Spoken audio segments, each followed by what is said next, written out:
Bought a house in Montpelier that was built by Thomas Waterman Wood, who was the most famous artist in the history of Vermont, which is sort of like, well, whatever. He was a pretty good artist. He actually has a painting hanging in the Louvre.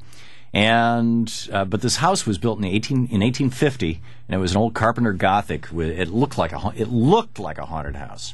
And it turned out that his wife had died in this house and of consumption, which is what they used to call tuberculosis. And Louise and I slept in the bedroom that she died in and didn't know that story until we'd lived there a year or so and met the biographer, the actual biographer of Thomas Waterman Wood. And we had been hearing all these strange things going on in the house, and everybody in town told us the house was haunted, and we came to the conclusion, yeah, it really is. It's so we had our ghost story. And you know how you know what you know, and sometimes you know what you don't know, and sometimes you don't know what you don't know, and sometimes you think even what you know, like the Fireside Theater says, everything you know is wrong.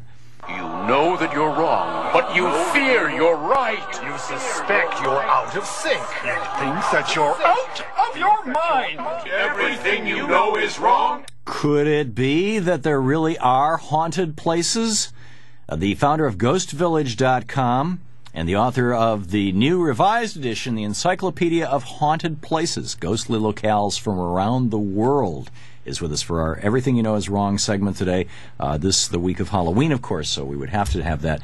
Jeff, is it Belanger? Belanger. Thanks, Jeff. Hey, welcome to the show, and thanks for coming in on Skype so that we can see you as well as hear you. Yeah, no, thanks, Tom. Thanks for having me. So you have documented, one of the world's leading paranormal investigators you are, and you have chronicled ghost stories all around the world. What are your favorites? Oh, man, there's so many. Ghostly legends go back for as long as there have been people. They're in our religious texts, they're in our history books, they're in our folklore and legend. They're even in popular culture today. If you've ever turned on television, radio, or the internet, sure. They're everywhere. But some of my favorite, I love the White House in Washington, D.C., because the witnesses are just so credible. I'm not talking about the first family or presidents. Those people can be crazy and on drugs. But the people who work there, the staff of the White House, the 100-plus people that are the butlers, the cleaning crew, the foremen, the folks that have worked there for decades, no matter which political party is in power, those people are seeing things. And those people have been security screened, drug screened, background checked, and checked in all other ways. What kind of things have they seen? Yeah, I mean, what kind of things are they seeing? You said they're seeing things. What are they seeing? One of the most common sightings there is Abraham Lincoln. Now, really? The thing about Lincoln is we know what he looks like. He's on our money if we need to check out, his ID. So when people come upstairs to turn on the lights in the morning, one foreman saw Lincoln sitting in a chair right outside of the Lincoln bedroom. Looked at him and then disappeared. Wow, that's amazing. It is. So, and in fact, the new book by Dan Brown, is all about the Masonic and esoteric founding of America, and there's a lot of weird stuff that has to do with the White House and a lot of the buildings in Washington, D.C. Ghostly sighting. First of all, what's your personal opinion of what's actually going on here? Do you think that this is some kind of mass hysteria? Do you think that there are ghosts? I mean, what is the phenomenon at work? Ghosts are real. Let there be no doubt whatsoever. What they are, well, that we can argue about and debate.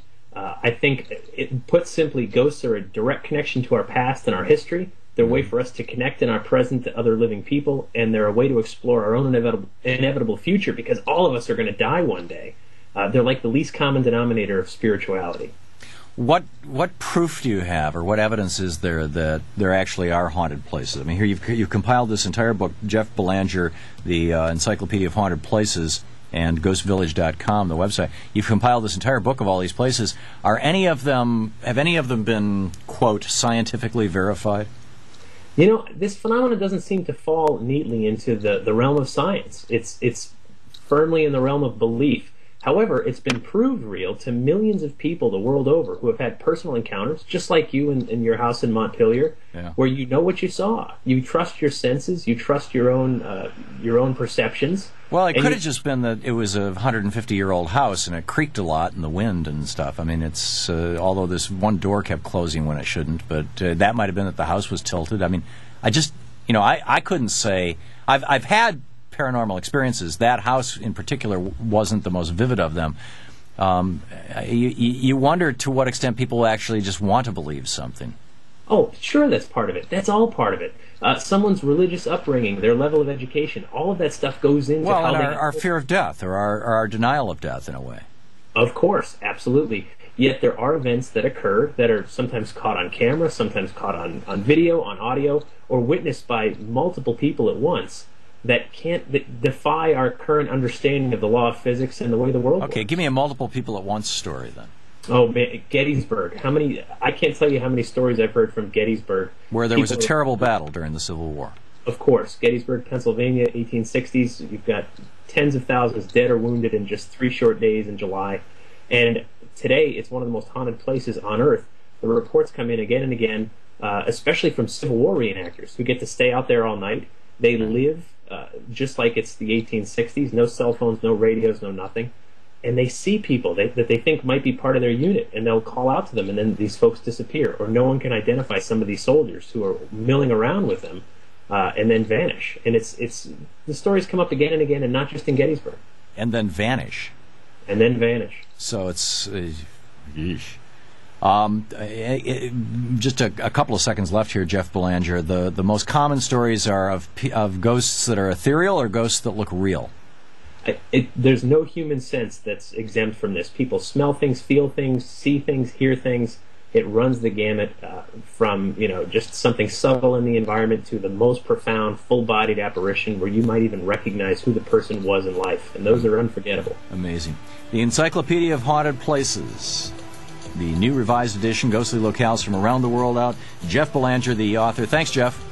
Thank you, Tom. Thanks for dropping by. Up next, don't miss next hour, I'm going to challenge if capitalism is dead or alive with a conservative and a cooperative. Well, that'll actually be in our third hour.